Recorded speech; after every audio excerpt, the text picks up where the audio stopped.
Hi எல்லாரும் எப்படி இருக்கீங்க? Welcome back to my channel. So இது வந்து பாப்பாக்கு ஸ்நாக்ஸ் பேக் பண்ணிகிட்ருந்தேன். அவங்க எல்கேஜி படிக்கிறாரு. ஸோ ஸ்நாக்ஸ் மட்டும்தான், லஞ்ச் கிடையாது. ரொம்ப சூஸி வேறு. ஃப்ரூட்ஸாக இருக்கட்டும், வேறு எதுவாக கொடுக்குறதா இருக்கட்டும், ரொம்ப ரொம்ப சூஸி. அவன் லிமிட்டடாக தான் டிஷ்ஷஸ் வந்து அவனுக்கு ரொம்பவே பிடிக்குது. ஸோ வெளியே கொடுக்கும்போது மோஸ்ட்டாக ரிப்பீட்டட் ஐட்டம்ஸ் தான் நான் இந்த மாதிரி லஞ்சுக்கு கொடுத்துருவேன். வீட்டிலனா கொஞ்சம் ட்ரை பண்ணி எதனா பண்ணி சாப்பிட வைக்கலாம். பட் ஆனால் ஸ்கூலுக்கு பேக்கிங் வந்து டெய்லி செக் பண்ணுவான். ஆக்சுவலாக என்ன வச்சேன் என் லஞ்ச் பேக்கில், ஓப்பன் பண்ணி காட்டுங்க அப்படின்னு சொல்லுவான். ஸோ அதை பார்த்துட்டு தான் ஒரு பேகை மாட்டி கிளம்புவார்.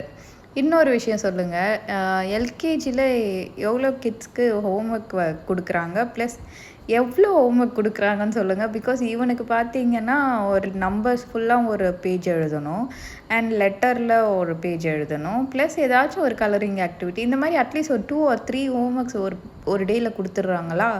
ரொம்ப கஷ்டமாக இருக்குது இவங்களை எங்கேஜிங் பண்ணி அதை உட்கார வச்சு எழுத வைக்கிறது. இவ்வளோ ஹோம்ஒர்க் இங்கே வீட்டில் கொடுக்குறாங்கன்னா ஸ்கூலில் என்ன பண்ணுறாங்கன்னு தெரியல. ஸோ எவ்வளோ பேர் இதே ப்ராப்ளம் டீல் பண்ணுறீங்கன்னு சொல்லுங்கள்.